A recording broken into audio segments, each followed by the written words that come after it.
Olá, queridos, é a Chaia do Azeite e Vinho, a Cleidiana do Azeite e Vinho, e agora sim nós estamos estreando o nosso segundo arco do Doutrina Nível 1 sobre este assunto aqui, a restauração de todas as coisas. E o que que você vai... E antes de nós entrarmos no assunto do vídeo de hoje, vamos ao único recado do dia, que é: este vídeo também terá estudo complementar. Só que esse estudo complementar será um pouquinho diferente do que eu costumo fazer, porque eu vou liberar para você o capítulo 1 e o capítulo 3 do nosso livro O Reino versus a Religião. Então você vai... Tem algumas coisas que eu gostaria de passar no vídeo de hoje que não é possível, mas lendo o capítulo 1 e o capítulo 3, você vai conseguir entender muitas coisas do que não será possível passar hoje. E sobre o ensino complementar, porque entenda, nós temos o estudo complementar de toda terça-feira e temos o ensino complementar que às vezes aparece em PDF, é um material por escrito que nós temos em PDF no nosso canal do Telegram. Então, o ensino complementar da semana passada, ele ajudou, ele vai, se você já leu ele corrigindo, ele vai ajudar você a entender algumas coisas também que nós iremos abordar no vídeo de hoje.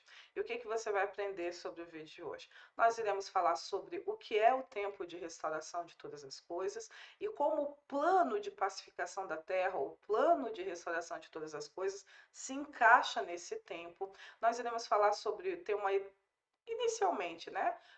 Uma ideia, vamos te dar a ideia do início e do fim do plano. Também iremos falar sobre algumas estruturas, alguns processos, fases e nuances do plano. E vamos fazer você entender a dinâmica entre a iniquidade e a justiça, né? E também irei explicar para você um pouquinho sobre a rebelião angelical. E vamos finalizar o vídeo de hoje explicando como era o reino antes da rebelião angelical e como as coisas estão até agora. Também qual é a estrutura atual do reino até agora, após a rebelião angelical. Então, queridos, sem mais demora, me acompanhe na leitura. Vamos lá? Vamos aos textos. O único texto, corrigindo, Atos 3, 19 e 21, diz assim: Arrependei-vos, portanto, e convertei-vos, para que vossos pecados sejam apagados. Assim chegará o tempo do refrigério que vem do Senhor. Este enviará o Cristo, Jesus, que de antemão vos foi destinado. Entretanto, é necessário que o céu o acolha, até que se cumpra o tempo da restauração de todas as coisas, pois assim falou Deus nos tempos passados pela boca dos seus santos profetas. O que é o tempo de restauração de todas as coisas? 2 Pedro 3,13 diz assim: Nós, porém, segundo a sua promessa, esperamos novos céus e nova terra, nos quais habita a justiça. Outro texto, Romanos 8, 19 e 23. A ardente expectativa da criação aguarda a revelação dos filhos de Deus. Pois a criação está sujeita à vaidade, não voluntariamente, mas por causa daquele que a sujeitou, na esperança de que a própria criação será redimida do cativeiro da corrupção para a liberdade da glória dos filhos de Deus. Porque sabemos que toda a criação, a um só tempo, geme e suporta angústias até agora. E não somente ela, mas também nós, que temos as primícias do Espírito, igualmente gememos em nosso íntimo, aguardando a adoção de filhos, a redenção do nosso corpo. O tempo da restauração, propriamente dito, se refere ao momento da história onde a justiça será restaurada na sua plenitude na terra. Em outras palavras, se refere ao retorno da terra em sua proposta original antes do advento da iniquidade. E essa proposta original envolve a restauração de elementos físicos, corpos e ambientes, clima, recursos, regras sociais, econômicas, educacionais e etc. Pois entenda que a justiça não se refere apenas a um conjunto de princípios e valores morais que todos nós devemos seguir, mas também envolve padrões e processos a serem executados. Contudo, é importante salientar que, ainda que o tempo da restauração se refira à restauração plena da justiça, Desde o advento da iniquidade, a justiça de forma porcionada tem sido testemunhada e estabelecida no ambiente e na vida dos que creem a cada geração. As porções da justiça e as estratégias utilizadas para a revelação delas é o que chamamos de plano de restauração de todas as coisas ou plano de pacificação da terra. Então, o que você tem que entender? A restauração de todas as coisas é quando tudo voltará a ser como sempre deveria ter sido. E isso é um tempo bem específico. Entretanto, até que esse dia chegue, né? Até que esse dia chegue, a cada geração, desde a queda da casa no jardim, desde a rebelião feita por Adão, que posteriormente passou a se chamar Adão e Eva, né? Porque como eu já expliquei, Adão era o nome que foi dado tanto para o macho quanto para a fêmea, e posteriormente a mulher perdeu o direito de ser chamada de Adão e foi dado para ela o nome de Eva. Então, tipo assim, desde essa época, a cada geração, uma porção da justiça é revelada e restaurada, e a cada geração é tratada com a iniquidade daquela geração. Certo? Então, para você entender por quê? Porque Adão, ele deveria governar a terra sob os princípios e sob a dinâmica da capital, sob a dinâmica dos céus. Só que Adão, ele não fez isso. Ele só caiu em transgressão. Então, foram surgindo uma geração após a outra, não entendendo quem elas eram, não entendendo corretamente a função de pai, marido, irmão, filho, filha, não entendendo corretamente o que um homem deve ser, o que uma mulher deve ser, não entendendo corretamente como ele deveria lidar com o seu vizinho, tanto em aspectos de afetividade, certo? Né? Cuidar, preservar o seu vizinho, quanto também interações econômicas, né? Comércios, negócios, também não entenderam como trabalhar com a terra, não entenderam a dinâmica da terra, as estações, o clima. Então, porque justiça, querido, é tudo isso. E tudo isso Adão deveria ter passado para os seus filhos, que passassem para os filhos dos seus filhos, para criar uma versão completa de como é nos céus. Só que Adão não fez isso, e aí as gerações foram crescendo sem entender corretamente a respeito de tudo. E aí nasceu a idolatria, porque aí não entendendo a verdade, começaram então a fantasiar que eu acho que aquilo ali significa isso. E aí o outro, eu concordo com você. E assim nasceu a raiz da idolatria, né? Quando o homem exalta a sua própria opinião mais do que a verdade. Então, todas essas coisas aconteceram na queda no jardim. E aí o plano de restauração é, primeiro, o tempo da restauração, é um tempo específico na história, mas o plano de restauração é a forma como Deus lida com a iniquidade a cada geração, testemunhando a respeito da justiça, conserta. E a gente vai falar um pouco mais sobre isso, né? Então vamos lá, antes que eu pegue e entregue o jogo todo, como falo. Né? Vamos lá. Queridos, o início e o fim do plano. Vamos aos textos. Enoque 12, 1, 5 diz assim: Antes de todas estas coisas acontecerem, Enoque esteve escondido, e nenhum dos filhos dos homens sabia onde ele estava, onde ele havia estado e o que havia acontecido. Ele esteve totalmente engajado com os santos e com as sentinelas em seus dias. Sentinelas, vigilante, mensageiro são diferentes termos para anjos, ok? Eu, Enoque, fui abençoado pelo grande Yahvé, Rei da Paz. E eis que as sentinelas chamaram-me Enoque, o escriba. Então Yahvé disse-me: Enoque, escriba da retidão, vai e dize às sentinelas dos céus, os quais desertaram o alto céu e seu santo e eterno estado, os quais foram contaminados com mulheres. Enoque 92, 13 e 17 diz assim: Depois haverá a outra semana, a oitava da retidão, para o qual será dada uma espada para executar julgamento e justiça sobre todos os opressores, o começo do 8º milênio. Os pecadores serão entregues nas mãos dos justos, os quais, durante a sua conclusão, adquirirão habitações para sua retidão. E a casa do grande rei será estabelecida para as celebrações para sempre. Depois disso, na 9ª semana, o julgamento da retidão será revelado para todo o mundo. Toda obra de maldade desaparecerá de toda a terra. O mundo será marcado para a destruição, e todos os homens estarão atentos ao caminho da integridade. E depois disso, no 7º dia da 10ª semana, haverá um eterno julgamento que será executado sobre os sentinelas, e um eterno céu espaçoso brotará no meio dos anjos. O antigo céu se apartará e passará, um novo céu aparecerá, e os poderes celestiais brilharão com esplendor para sempre. Depois, igualmente, haverá muitas semanas que existirão em extrema bondade e retidão. Apesar de que houve restabelecimento da justiça na ocasião da rebelião angelical, todavia o plano propriamente dito se iniciou com Enoque no julgamento e tratativa dos problemas da iniquidade ocorridos em sua época.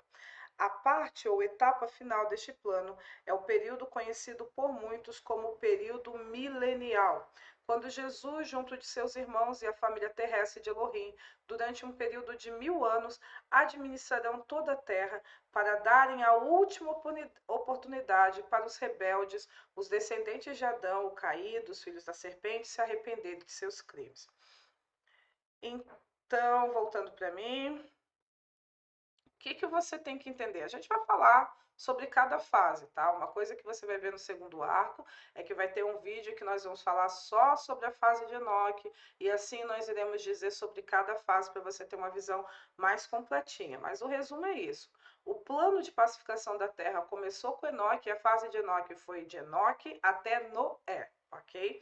Então, o plano de pacificação começou com Enoque e vai terminar no período milenial, porque uma das coisas que talvez você não saiba, já que a religião é muito confusa para explicar essas coisas, é que no período milenial não vai haver só os santos e os anjos, vai ter ainda uma população, né, que é um remanescente dos iníquos que terão a oportunidade de experimentarem o governo de Deus na sua plenitude na terra, de forma bem visível, com os filhos de Elohim, tanto os irmãos, os filhos celestiais de Elohim, Jesus e as duas testemunhas, mais os filhos terrestres de Elohim. Né? Você já leu o acampamento dos santos e uma série de outras coisas, e a gente vai falar direito sobre esse período milenial. No final desse período milenial, Satanás será solto de novo, e aí vai entrar o 7º dia da 10ª semana, e a gente vai encerrar toda essa bagunça, graças a Deus, e assim vai acabar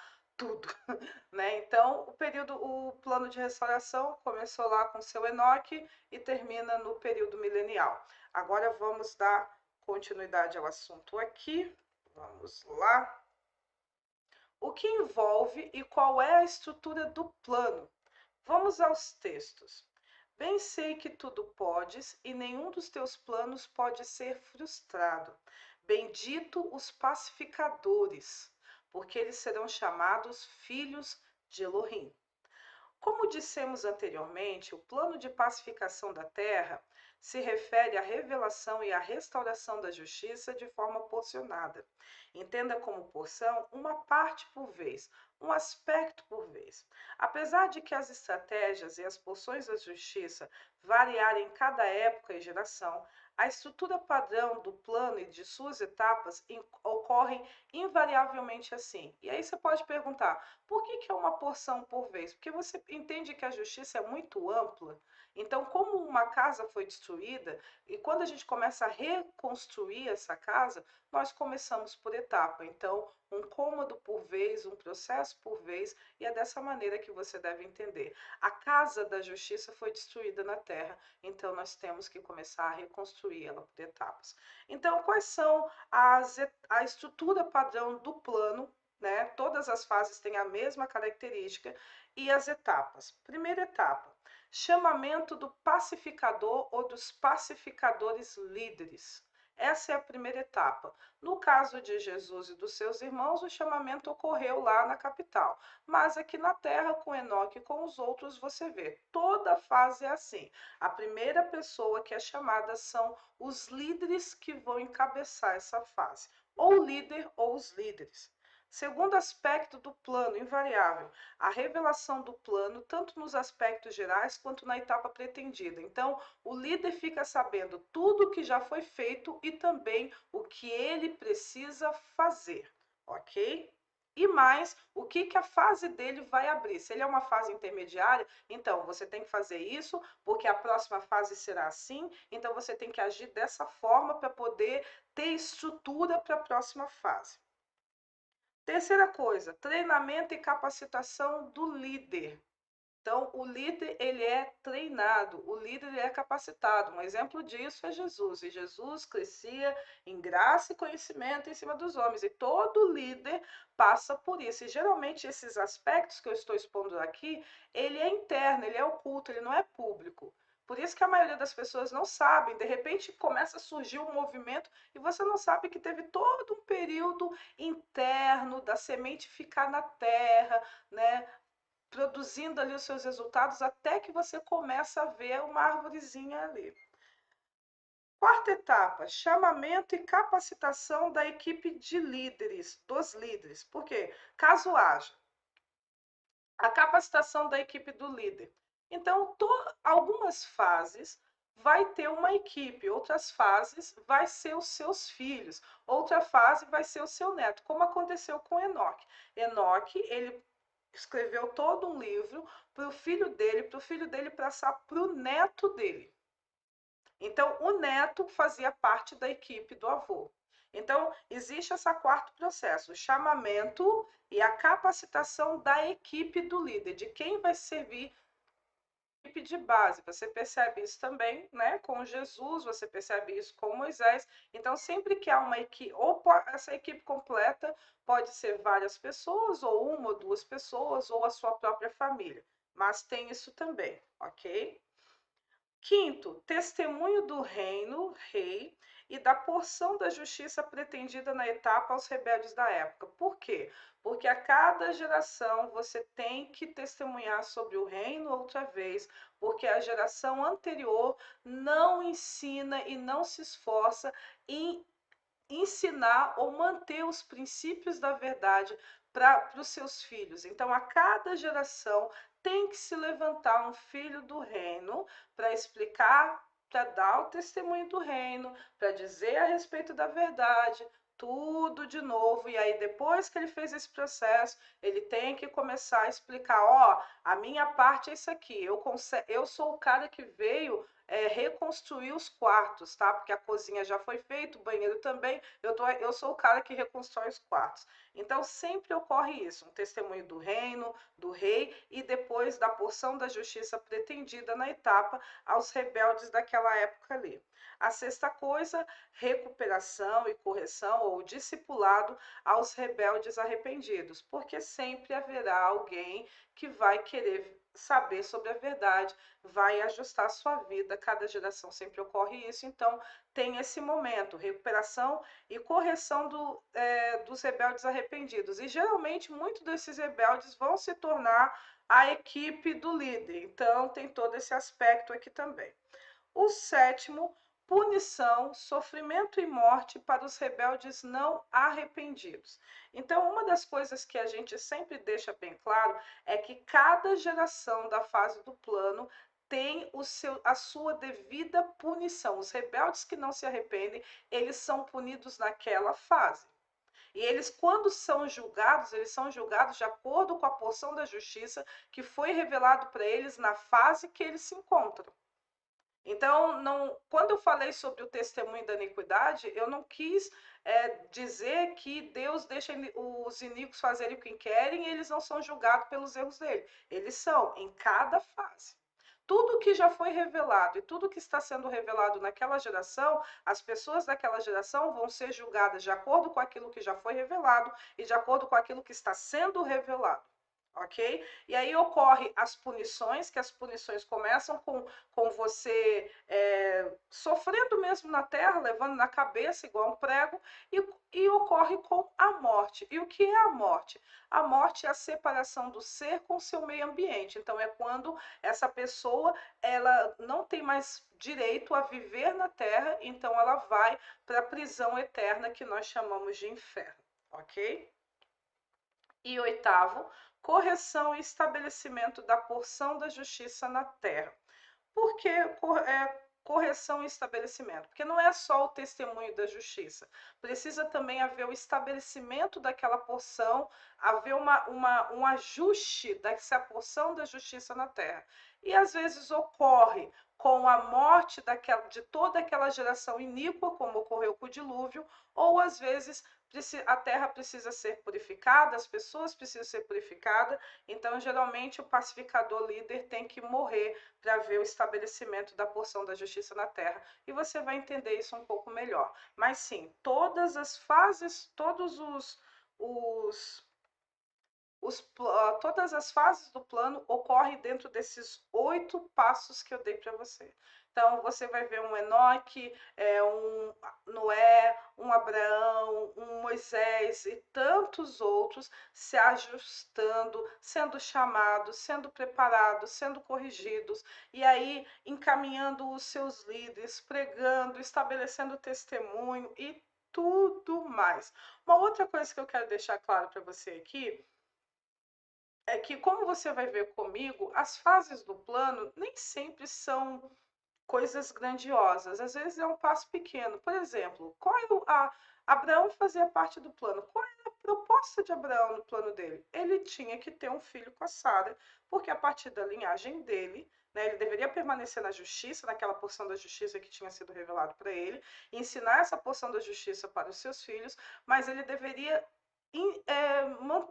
ter um filho com a Sara. Essa era a proposta dele, ele não tinha que fazer mais nada além disso.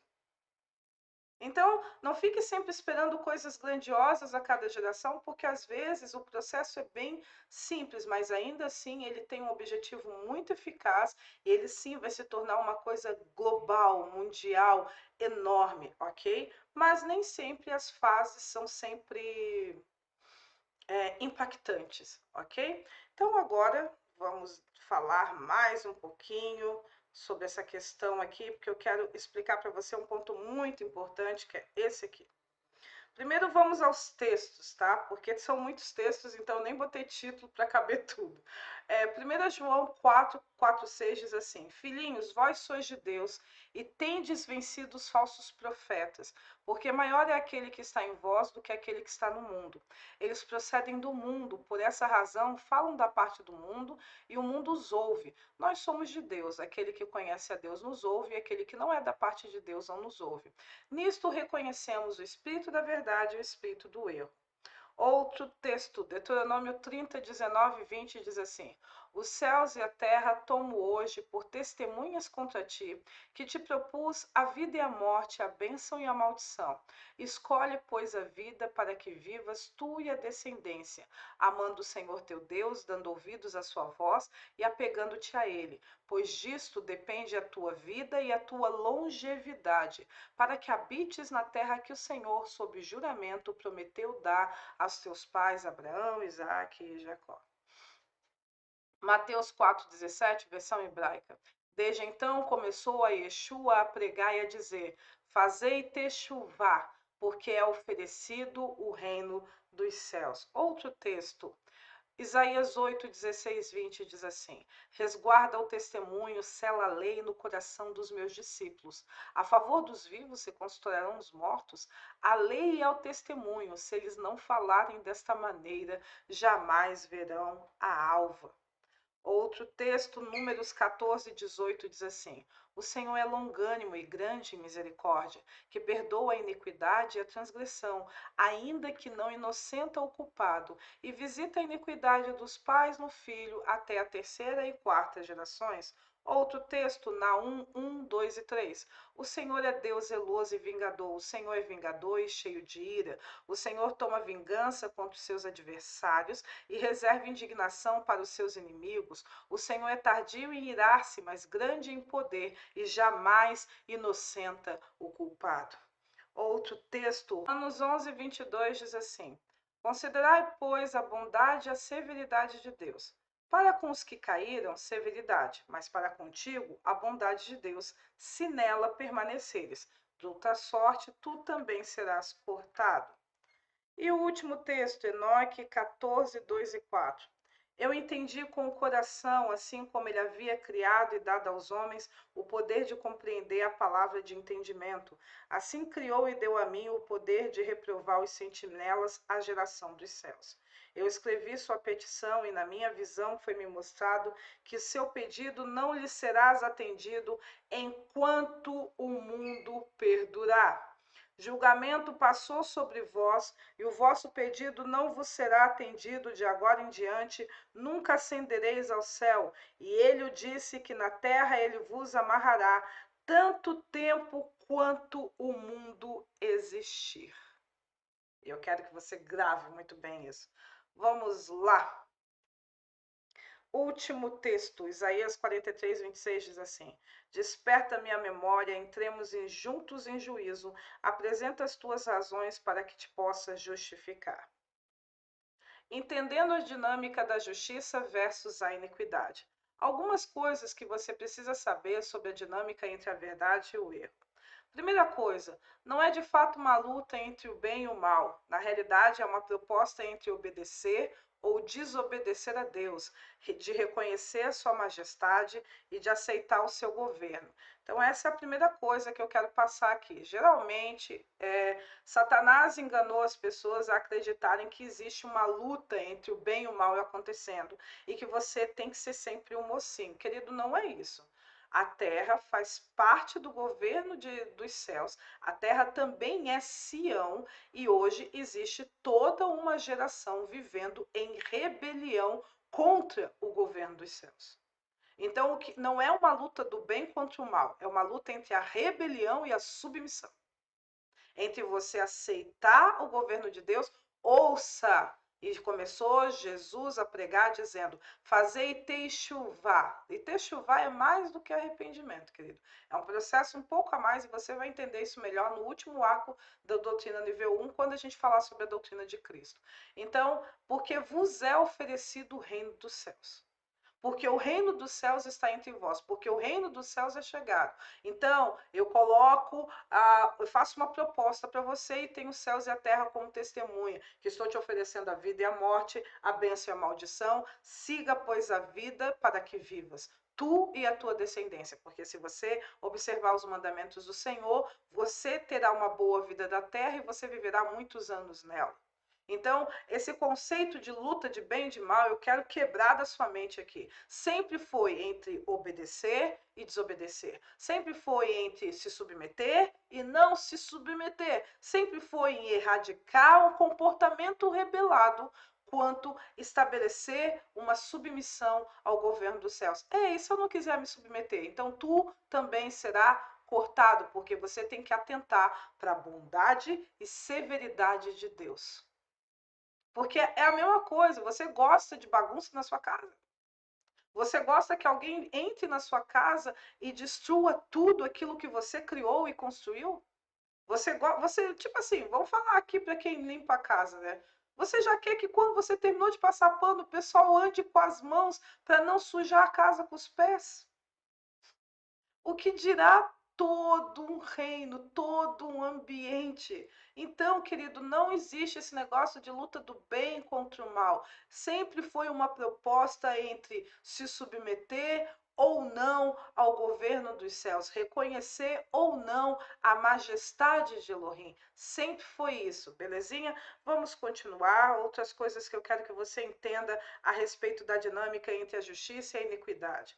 Contudo, há sim uma luta em nível pessoal, onde cada pessoa deve perseverar em honrar a sua palavra dada a Elohim, diante das estratégias e ilusões da iniquidade. Por quê? Porque Satanás não vai largar o osso. Então, a luta não é exatamente a nível global, a nível geral. Não, a luta é mais ou menos a nível pessoal. É a sua luta interna em honrar a palavra que você deu a Deus, de que você viveria submetido a Deus. Honrar a sua palavra em permanecer sobre os princípios do reino, mesmo ainda nessas fases aonde a iniquidade prolifera. Não existe uma luta em nível coletivo, mas existe sim uma luta em nível pessoal, ok? Outra coisa que eu quero que você entenda é o seguinte: depois da rebelião angelical, a serpente e seus anjos não estão mais em luta real contra Deus, no sentido de tomada de poder. Então, todas as ações de Satanás não têm o objetivo agora de tentar retomar o governo e o controle. Quem sabe a gente consegue sentar lá no trono de Deus. Não, isso foi antes. Hoje, o que eles fazem tem outra proposta. Suas ações têm dois objetivos centrais que são: primeiro, atrasar a consumação de sua pena. Isso ocorre com o atraso do estabelecimento da justiça na sedução, tentação, perseguição e morte dos pacificadores. Porque deixa eu ver se você consegue entender. Na rebelião angelical, Satanás foi exilado aqui na Terra, certo? A gente vai falar um pouquinho sobre isso aqui. Alguns anjos estão de fato presos, mas no geral eles gozam de uma certa liberdade. Seria a mesma coisa, o equivalente daquele cara do tráfico, do coisa que está preso, mas ele ainda manda de dentro da cadeia, vamos dizer assim, ele ainda goza de relativas liberdades. Só que depois do final do período milenial, toda essa relativa liberdade que esses caras ainda têm, eles não possuirão mais. Eles vão ter um julgamento eterno completo e eles vão ficar para sempre trancafiados. Não vai ser só alguns. Tanto que no período mais severo da tribulação, muitos desses que hoje estão presos, eles serão soltos também. Mas não eles estão tentando, hoje a estratégia de Satanás é atrasar o máximo que ele puder, é postergar o máximo que ele puder. E como é que ele faz isso? Ele vai, além de fortalecer as mentiras, os enganos e toda, né? Não, querido, a realidade não é céus e terra, é só terra. Então ele apresenta o caminho do secularismo para uns, o caminho da religião para outros. Tudo isso para quê? Para que não haja sionitas regenerados, para que não haja um aceite da verdade como com o objetivo de atrasar a pena. 2 anos a mais de liberdade, para quem já está ferrado, é lucro. Então, não é exatamente, não, a gente está fazendo planos e arquitetando porque nós queremos vencer o bem. Não, a gente já foi derrotado, a gente já aprendeu essa lição. Então, o que nós queremos agora é atrasar a consumação da nossa pena, porque a gente sabe que vai chegar um momento em que nós não teremos nem mais essa relativa liberdade que a gente tem hoje. A gente realmente vai ficar para sempre. Nós seremos exterminados, nós vamos cair no lago do fogo e do enxofre. O negócio vai ficar muito mais crítico do que é agora. Então, isso eu quero que você entenda.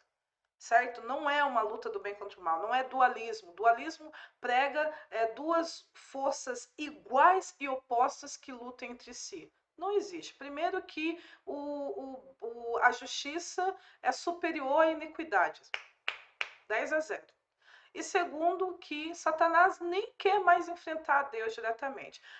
O objetivo primário dele agora é atrasar a consumação da sua pena. Quando ele vai lá para aquele lago do fogo do enxofre, ele junto com os outros, eles não querem que isso aconteça, certo? E o segundo objetivo é esse aqui que a gente vai falar agora. Reverter sua pena. Hã? No período de Enoque, a tentativa de reversão se dava com falsos arrependimentos e tentativa de provar suas alegações. Não, a justiça é imperfeita, a justiça não é correta e tal. Agora, após o dilúvio, acelerando a destruição do ambiente físico, a terra. Porque eu não sei se você leu ali no livro de Enoque, você prestou atenção quando eu li, que a prisão dos anjos, o exílio dos anjos na terra, ele deve permanecer ocorrendo até a terra perdurar. Enquanto a terra existir, eles jamais voltarão para os céus. Então é por causa disso que tem toda essa mentirada, né, que Satanás fez os iníquos acreditarem que o Apocalipse é o fim da terra. Que na realidade a terra vai vir um meteoro, e a Terra vai ser destruída. Não, querido, não é isso. O Apocalipse é a revelação de algumas etapas a respeito dos últimos tempos. Isso é o que significa Apocalipse. Que vai vir um cataclisma, que a Terra vai ser destruída. Não, querido, não é isso. certo? Só que Satanás, ele vai, né, para os seus asseclas, os adâmicos, que não é só a secla, né? Tem muito patinho ali, né? Pessoas bem pato mesmo, que acham que estão vivendo a realidade e elas estão ali servindo de instrumento de Satanás para que ele destrua a terra. Por quê? Porque a lei do exílio dele, a lei do julgamento dele, eles jamais vão acender os céus novamente enquanto a terra existir. Então, enquanto esse ambiente físico existir, eles estão presos nesse ambiente físico. Mas se eles conseguirem destruir totalmente a terra, né? Eles estão dentro desse processo. A gente vai atrasando o estabelecimento das porções da justiça, seduzindo, matando, perseguindo os sionitas. E isso vai para quê? Para nos dar tempo de destruir a terra, para a gente poder reverter a nossa pena. Então, essa é a verdade dos fatos, querido. Qualquer outra coisa é a lenda e ilusão. Essa é a verdade. Satanás está fazendo isso. Ele vai tentando, enganando os sionitas, né? Aqueles que não têm uma visão correta a respeito da verdade, porque cada um está numa fase diferente da maturidade, que não receberam um discipulado adequado. Então ele vai enganando essas pessoas por meio das religiões, do secularismo e uma série de outras coisas, para que elas não se ajustem e não estabeleçam a justiça, e atrasando uma fase do plano, eles conseguem acelerar o seu plano, que é o quê? Reverter a sua pena, destruir a terra. Para quê? Porque a lei, para voltarem para os céus. Por quê? Porque eles não estão arrependidos do que eles fizeram, mas eles estão chateados pelas consequências do que eles fizeram. Consegue entender a diferença? Então vamos, era essa que eu queria, era isso que eu queria passar para você sobre a dinâmica entre a justiça e a iniquidade. E agora eu quero que você entenda as similaridades e as diferenças de cada fase, o que cada fase tem igual e o que cada fase tem de diferente. Vamos aos textos. Isaías 43, 18 e 19 diz assim: Não vos lembrei das coisas passadas, nem considereis as antigas. Eis que faço coisa nova, que está saindo à luz. Porventura não o percebeis? Outro texto, Tomé 52, diz assim: Disseram-lhe os discípulos: 24 profetas falaram em Israel e todos falaram de ti. Respondeu-lhes ele: Rejeitaste aquele que está vivo diante de vós e falais dos mortos. Ou seja, vocês ficam perdendo tempo em olhar para quem estava ontem ao invés de olhar para mim que está aqui na frente de vocês. Filipenses 3, 13 e 14 diz assim: Irmãos, quanto a mim, não julgo havê-lo alcançado, mas uma coisa faço, esquecendo-me das coisas que para trás ficam e avançando para as que estão diante de mim, prossigo para o alvo, para o prêmio da soberana vocação de Deus em Cristo Jesus. É importante salientar que cada fase do plano tem elementos iguais.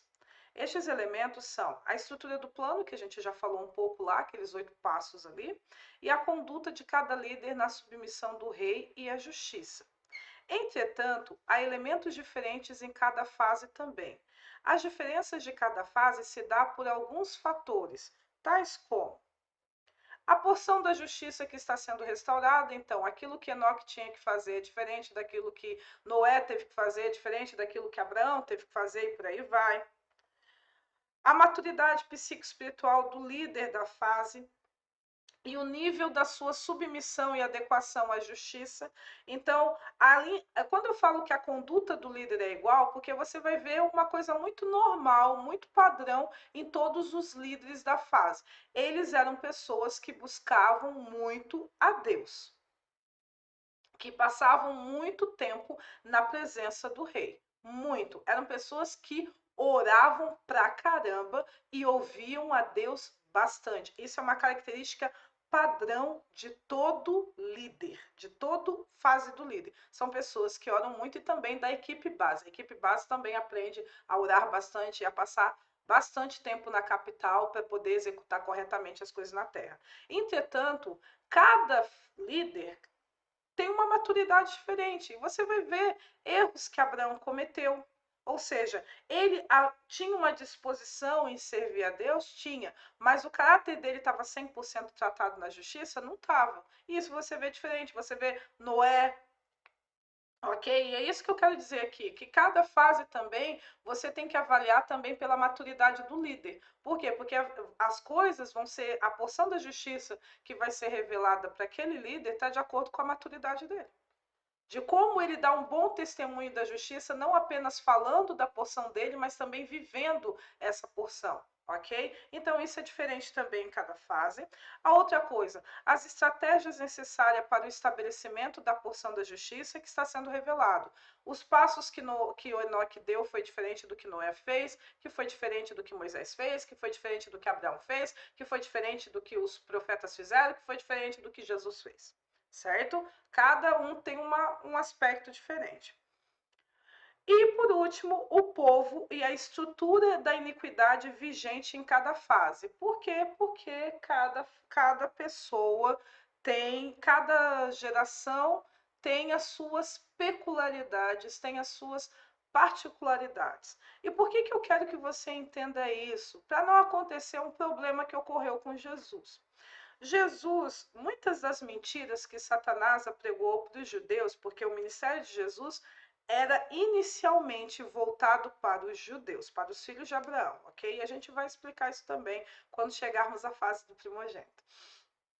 Então, o que acontece? Muitas mentiras que foram colocadas na cabeça dos judeus para não reconhecerem o seu Messias, o Messias, era porque eles estavam esperando um Moisés à reversa. Então, exemplo, quem foi Moisés? Na fase de Moisés, ele veio, tirou o povo do jugo do Egito, destruiu a economia do Egito, que era toda sustentada por escravo, de dentro para fora, envergonhou toda a fé do Egito, fez um escambau com o Egito e levou o povo para habitar na terra que eles deveriam habitar, ok? Certo, que terminou a fase com Davi. Na realidade, a fase de Moisés começou com Moisés, terminou em Davi, porque Davi foi o único que conseguiu assentar o povo 100% na área que Deus havia estabelecido para ele, certo? Então, então o que eles pensavam? Nós hoje estamos sob o jugo romano.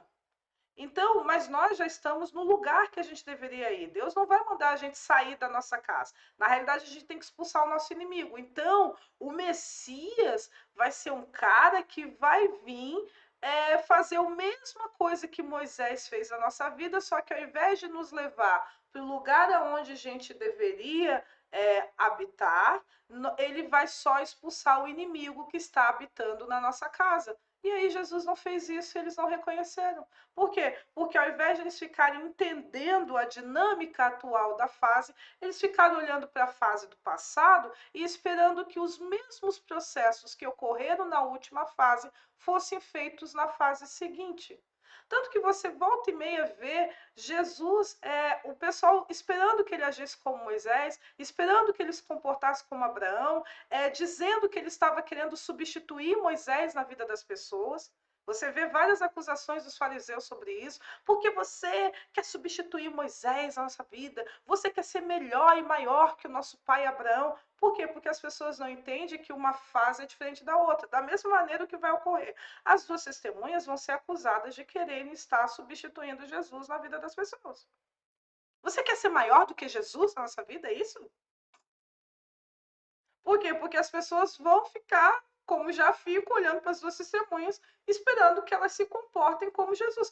Sim, dentro de um padrão de justiça, de comportamento de caráter, de sionita, é óbvio. Mas as estratégias e a porção e a parte deles que lhe cabe da revelação da justiça é outra coisa. Os passos e os planos e como eles têm que executar o seu ministério é diferente sobre muitos aspectos. E aí, da mesma maneira que Jesus ficou sofrendo por causa de Moisés e Abraão, vamos dizer assim, porque o pessoal ficava ora esperando que ele se comportasse como Moisés, ora acusando ele de querer ser maior que Moisés e Abraão, da mesma maneira, as duas testemunhas vão passar por isso. Como ocorreu toda vez que implanta uma fase, alguém criticando você porque espera que você se comporte de acordo com a fase anterior. Então, querido, eu quero dizer para você que cada fase tem as suas similaridades e tem as suas distinções. E você, para conseguir entender a fase que você se encontra agora, que é a fase das duas testemunhas, você consiga perceber isso para quê? Para que o bonde não passe e você não pegue ele, para que você não fique do lado certo da história, não fique do lado certo dos acusadores. Está querendo ser Jesus na nossa vida? Não, querido, Jesus já rolou na vida de vocês. A proposta aqui é outra agora. Vamos avançar para o período milenial? Beleza. A gente está preparando vocês para o período milenial. Vamos avançar, vamos olhar para frente, amado. Vamos parar de ficar olhando para trás, avançando para aquilo que está diante de mim e vou deixando as coisas que ficaram para trás, certo? Lembrando, quando eu falo deixar para trás, não é rejeitar o que as outras pessoas fizeram, certo? Eu quero que isso fique bem claro, até porque é um plano só. Mas é entender o que requer de você agora. Na fase de Jesus, as pessoas que estavam ali, os discípulos de Jesus, Jesus requeria algo deles para a fase deles. Então, você que está na fase das duas testemunhas, Deus está requerendo outras coisas de você. E se você ficar olhando para trás, você não vai se preparar para o agora. É nesse sentido que eu quero que você entenda. Não dá para rejeitar, porque tudo é uma sequência da outra. E entenda, sem Jesus não poderia ocorrer a fase das duas testemunhas. E por quê? Porque o ministério das duas testemunhas não veio para salvar o pecador. Jesus já fez isso. O ministério das testemunhas é um ministério de santificação. É um processo um pouco mais profundo daquilo que o ministério de Jesus fez. É um processo um pouco mais. E a gente vai falar sobre isso nesse arco. O arco é para isso, beleza? Vamos continuar aqui. Nós vamos falar agora o nascimento da iniquidade e a rebelião angelical. Vamos aos textos. Hebreus 1, 3, 5 diz assim: Ele que é o resplendor da glória e a expressão exata do seu ser, sustentando todas as coisas pela palavra do seu poder, depois de ter feito a purificação dos pecados, assentou-se à direita da majestade nas alturas, tendo se tornado tão superior aos anjos quanto herdou mais excelente nome do que eles. Pois a qual dos anjos disse: Jamais tu és meu filho, e hoje eu te gerei, e outra vez eu lhe serei pai, e ele me será filho. Apocalipse 12, 4. A sua cauda arrastava a terça parte das estrelas do céu, os quais lançou para a terra, e o dragão se deteve em frente da mulher que estava para dar à luz, a fim de lhe devorar o filho quando nascesse. A iniquidade é o oposto da justiça. Isto significa um sistema de padrões, processos, valores, leis e afins antagônicos ou opostos ao estabelecido por Elohim. A palavra iniquidade, tomando por base a hebraica avon e as gregas adiquia e anomia, significa depravação, perversidade, agir erradamente, torcer, distorcer, dobrar no sentido de corromper, descumprir a lei, desprezo e violação da lei, maldade, injustiça, torto, incorreto e etc. A iniquidade nasceu no céu, tendo como sua raiz matriz a existência o ciúme pela existência do primogênito. A cobiça ou inveja, pela forma como Jesus foi feito, pois diferente dos anjos ele foi gerado e não criado, desencadeou a iniquidade, o que culminou na tentativa frustrada de tomada de poder, que é conhecido como a rebelião angelical. Então, amado, isso é uma coisa que tem poucos registros na Terra. Você vai ter que acessar a Biblioteca de Sião para poder ter informações mais apuradas a respeito da informação da rebelião angelical. Mas o resumo que eu vou te passar é o seguinte. Eu sei que você foi ensinado e a gente já combateu isso um pouco nos estudos complementares, então por isso que é importante que você os leia, de que que Jesus existe desde o princípio de tudo. Você foi ensinado sobre isso, né? Que ele existe desde o princípio de tudo, por causa que o pluralismo ensinou que Jesus é autoexistente, assim como o pai, que ele não teve princípio nem fim. Só que a única pessoa dentro da família que essa realidade se aplica é o pai. E a Vé é o único autoexistente que não teve princípio nem fim. Jesus é eterno, não tem fim, mas teve princípio, que foi o seu pai e a sua mãe, assim como a mãe teve princípio que, assim como a mulher foi retirada do macho, o corpo da mulher foi tirado do macho, assim a mãe também foi extraída do pai. Então, eles são, o pai, a mãe e os filhos são eternos, não tem fim, mas tiveram princípios. O único que não teve princípio foi o pai. E aí, por causa dessa regra do pluralismo, e por favor, estudem estudo complementar, porque aqui eu só vou dar uma resumida, você não sabe que de fato o que aconteceu foi o seguinte: no início existia só o pai, depois existiu o pai e a mãe, depois o pai e a mãe construíram o reino celestial na sua totalidade e depois eles criaram os anjos. E durante muitos anos, muito tempo mesmo, só existiu na capital o pai, a mãe e os anjos. E os anjos foram criados, e eu explico no estudo complementar de domingo passado a diferença entre criação e gestação. E só que chegou um dado momento da história, da nossa história, que os pais resolveram ter um filho. Na realidade, essa ideia partiu da mãe. E foi por isso que, mesmo depois do nascimento do primogênito, Satanás continuou perseguindo a mulher, porque na cabeça dele ele entendeu assim, ó, toda essa desgraça não teria acontecido se você não tivesse com essas ideias na sua cabeça de querer ter um filho. Porque o que aconteceu? Um ser criado, ele possui muitas características do seu criador, mas não possui toda. E um ser gerado, ele tem a plenitude dos seus pais. Ele é tudo o que os seus pais são. Tá entendendo a diferença? E de repente, você começar a achar que Jesus mal chegou e queria sentar na janela, porque esse um terço dos anjos começaram a ficar inseguros a respeito do seu poder, por quê? Porque estavam sendo feito alguém que ia ter muito mais poder do que eles, porque não era um ser criado, era um ser gerado.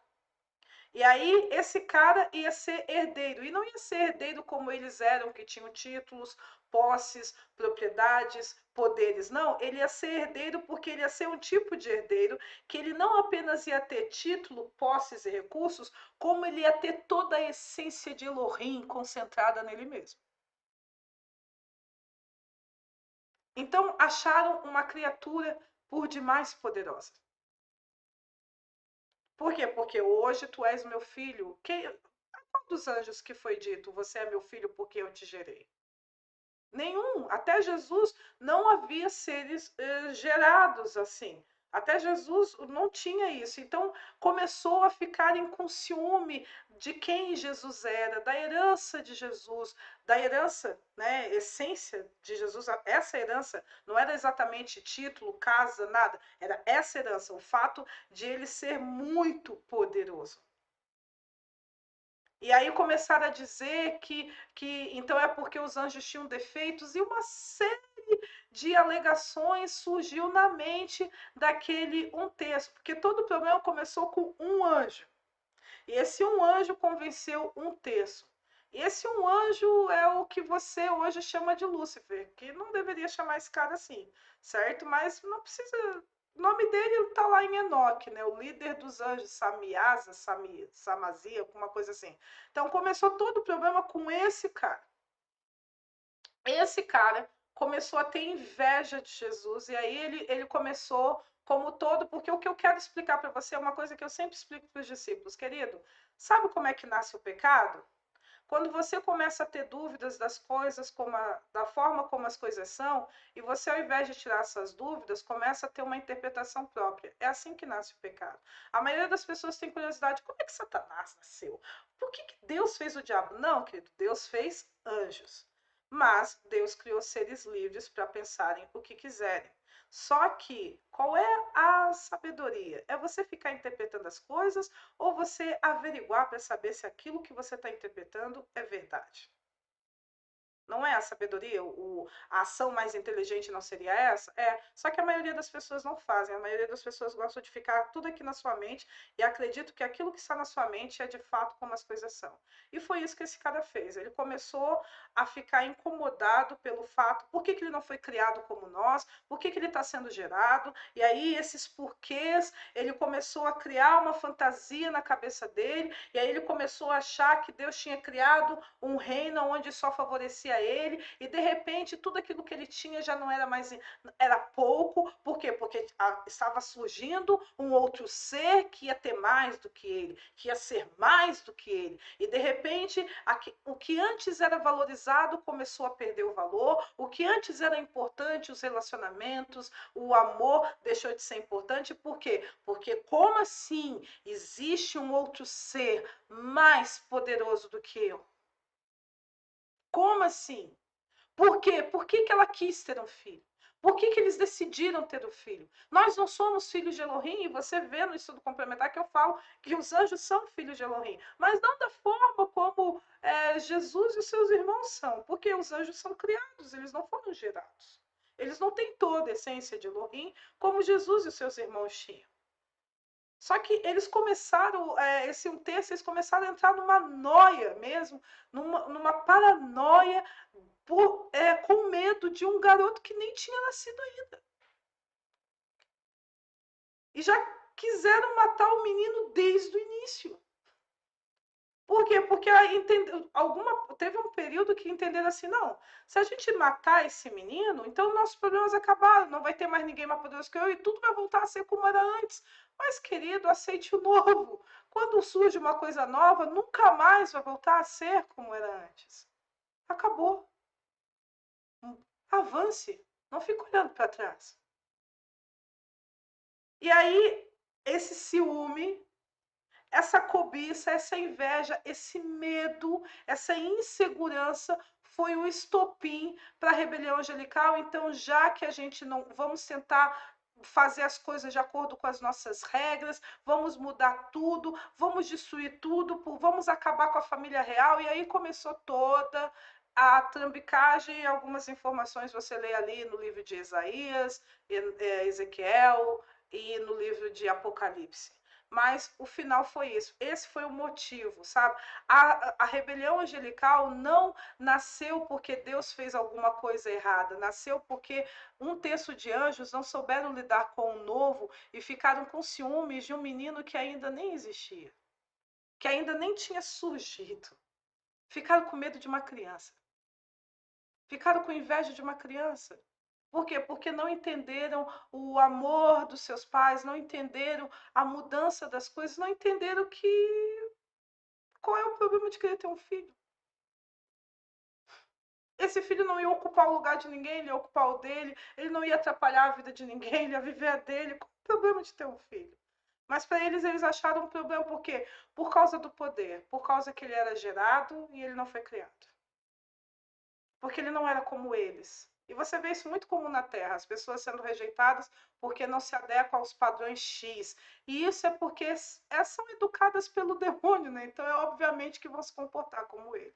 Então, querido, é assim que nasce o pecado, é assim que nasce a iniquidade.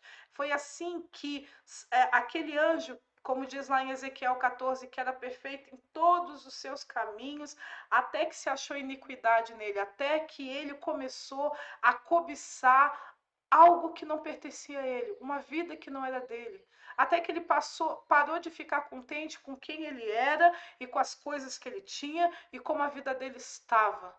E aí a questão, mas Deus não poderia ter dado mais? É a mesma coisa que Deus falou para Davi. Se você quisesse mais mulheres, mais riquezas, eu te dava. Por que você foi lá matar Uzias para pegar a mulher dele? Ou seja, faltou tudo um problema de comunicação.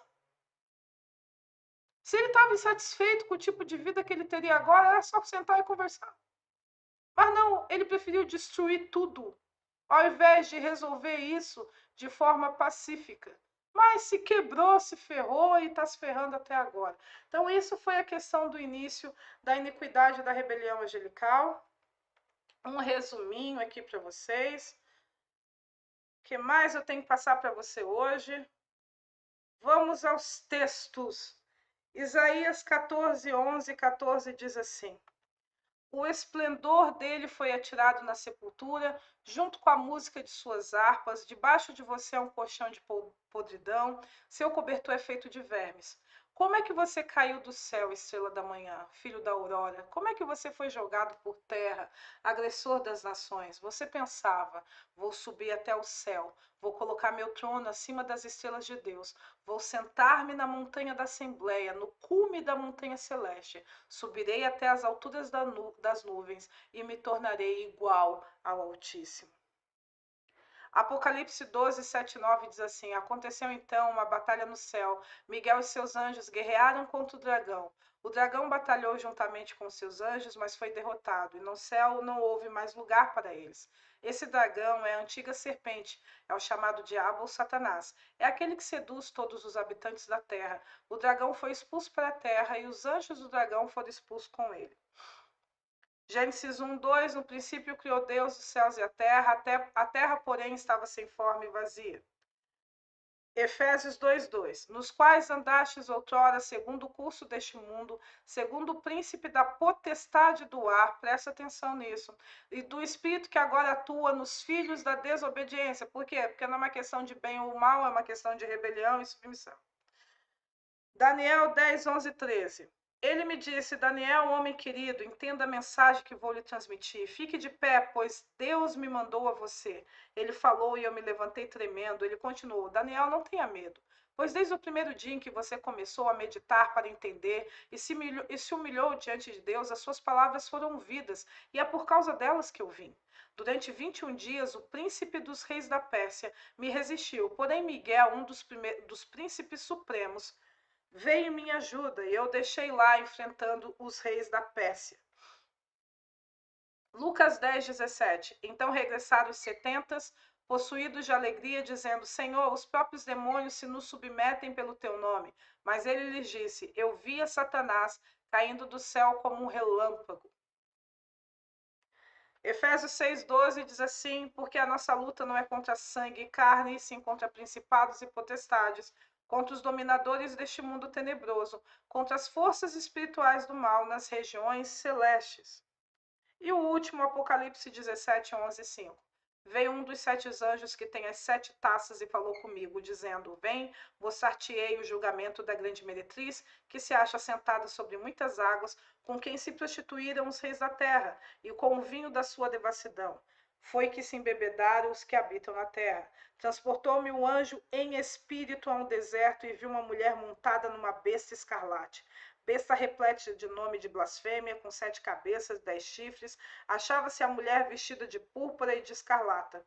Na sua fronte achava-se um nome, um mistério, Babilônia, a grande mãe das meretrizes e das abominações da terra. A mulher que viste é a grande cidade que domina sobre os reis da terra. Estrutura do reino antes e pós-rebelião angelical. O reino sempre foi composto de céus e terra. Contudo, no início, apenas os céus estavam completos, pois a terra era uma massa disforme e vazia no meio das águas.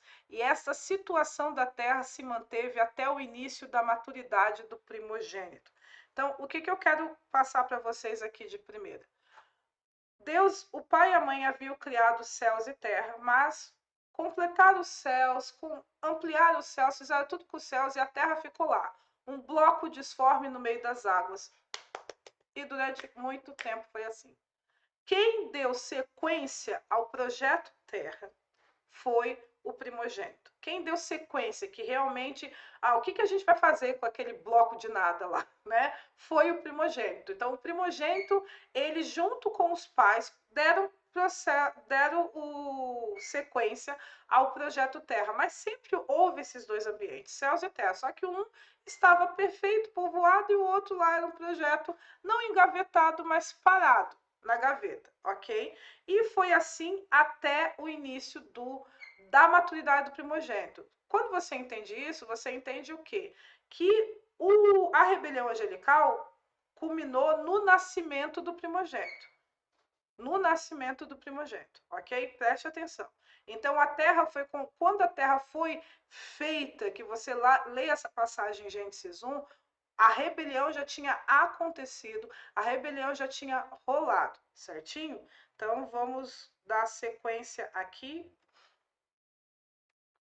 Existe uma teoria na Terra que o texto de Gênesis 1 e 2, que diz a terra estava sem forma e vazia, deveria ser traduzida assim: a terra tornou-se sem forma e vazia. Pois os crentes dessa teoria entendem que existiu uma primeira criação da terra que foi mineral, baseado no texto de Ezequiel 28. Após a expulsão dos anjos rebeldes na terra, ocorreu um evento cataclísmico na terra, similar ao meteoro que matou os dinossauros na teoria evolucionista, fazendo com que a terra se tornou disforme e vazia, sendo reconstruída no processo vegetal que se lê em Gênesis. Então, é tanto que esses crentes, né? Porque crente é aquele que crê, tem pessoas que acreditam nisso, ok? Não sabem que a montanha descrita por Ezequiel não é uma montanha da terra. Antes, é o monte de Deus falado por Isaías. Aí a gente já leu o texto de Isaías 14, 13, 14, que é o lugar onde o lugar da corte real, onde habita Elohim e seus principais anjos no céu. Na expulsão dos anjos rebeldes, a terra permaneceu disforme e inabitada por muito tempo ainda. Contudo, os rebeldes celestiais construíram uma cidade para eles na atmosfera céus da terra. E é por isso que Satanás é o príncipe da potestade do ar, e também que na restauração, tanto os céus quanto a terra serão restaurados. Os céus que serão restaurados não é a capital, mas o universo terrestre onde se encontra a Babilônia. Então exclamou com potente voz, dizendo: Caiu, caiu a grande Babilônia, e se tornou morada de demônios, covil de toda espécie de espírito imundo e esconderijo de todo gênero de ave imunda e detestável. Apocalipse 18, versículo 2. Então, o que eu quero explicar para vocês aqui para a gente finalizar o vídeo de hoje? Criou-se os céus e a terra, mas a terra era sem forma e vazia, e isso ficou até o início da maturidade primogênita, até que Jesus se tornou jovem, até que Jesus se tornou quase homem, bem nessa fase aí mesmo. Só que nesse período ocorreu a rebelião angelical e eles foram expulsos para essa massa disforme, mas eles não construíram nada nessa massa. O que eles construíram foi no universo, na atmosfera. Eles construíram porque a Babilônia ela pode ter até representação física, mas inicialmente ela é uma estrutura espiritual que está sobre a terra, ok? Por isso que quando Daniel orou, o anjo diz assim, ó, eu vim até você, mas eu tive que lidar com os reis da Pérsia, que eram os principados e as potestades que estavam sobre aquela região, governando aquele bloco de terra chamado Pérsia ali. E o anjo teve que lutar com aqueles anjos, com aqueles demônios que estavam nessa região espiritual. E aí veio Miguel, rendeu ele na luta para ele poder vir entregar o recado para Daniel. Por quê? Porque é céus, aí a Terra é composta de atmosfera, universo e a massa física, ok? E nessa atmosfera, neste ar, é que existe a cidade espiritual da Babilônia. Então, aquilo que essa lenda que existe, não, a terra se tornou, porque quando ocorreu a rebelião angelical, foi expulso, os anjos foram expulsos, aí é o meteoro que o pessoal fala que é o. Não, isso aí não é nada. Né? Tanto que isso aí não é verdade. Aquele monte que tinha pedras preciosas e tudo, isso daí é o monte de Deus, é onde fica a corte real, onde está tanto o palácio de Elohim, quanto é a sede dos principais anjos, né? Miguel é um desses principais anjos.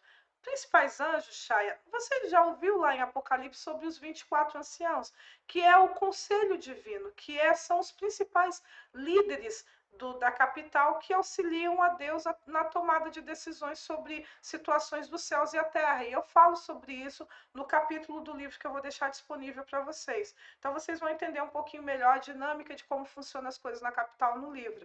Então, ele estava falando de lá. Por quê? Porque esse cara, o Samazia, ele era um querubim. E ele era guarda real. Então é óbvio que ele ficava perto da família real e ele habitava lá nesse monte que Ezequiel descreveu. Então não era um monte da terra, é um monte lá da capital, é um monte de Sião. Então, essa teoria que dizem que a Terra se tornou assim, não, a Terra sempre foi disforme e vazia, mas com a maturidade do primogênito, o processo que você lê em Gênesis 21, Gênesis 1, perdoe-me, deu andamento. Só que mesmo quando foi construído esse processo da Terra, a Babilônia, a cidade espiritual da iniquidade, ela já existia e já foi construída. Por isso que você vê em algumas culturas Satanás ou os dragões, né, as culturas, principalmente as culturas que adoram o dragão, qual é o que o dragão diz para elas, né? As culturas asiáticas que adoram o dragão, né? A China é uma que adora o dragão. Então, nas histórias das culturas deles, os dragões, eles sempre dizem: nós sempre estivemos aqui, nós somos os primeiros habitantes da Terra, né? Uma do orgulho que os dragões falam para esse povo aí. E por causa disso, porque houve essa situação. Então, hoje, como está? Né? Está dessa forma. Existe uma cidade espiritual que governa sobre a terra, que influencia a terra. Existe Sião celestial, existe a massa física. Então, quando diz assim, eu vou criar novos céus e nova terra, não está falando da capital, está falando dessa atmosfera terrestre, aonde vai cair a Babilônia, onde a Babilônia vai se tornar visível até para os sentidos físicos das pessoas, e ela vai cair, vai ser totalmente destruída, e aí sim vai rolar novos céus, essa atmosfera e nova terra. E, queridos, e com isso nós encerramos o nosso ensino de hoje e até semana que vem, onde nós iremos falar então a respeito da fase de Enoque, que é a primeira fase de restauração, do plano de restauração de todas as coisas. Até domingo que vem, Deus abençoe você.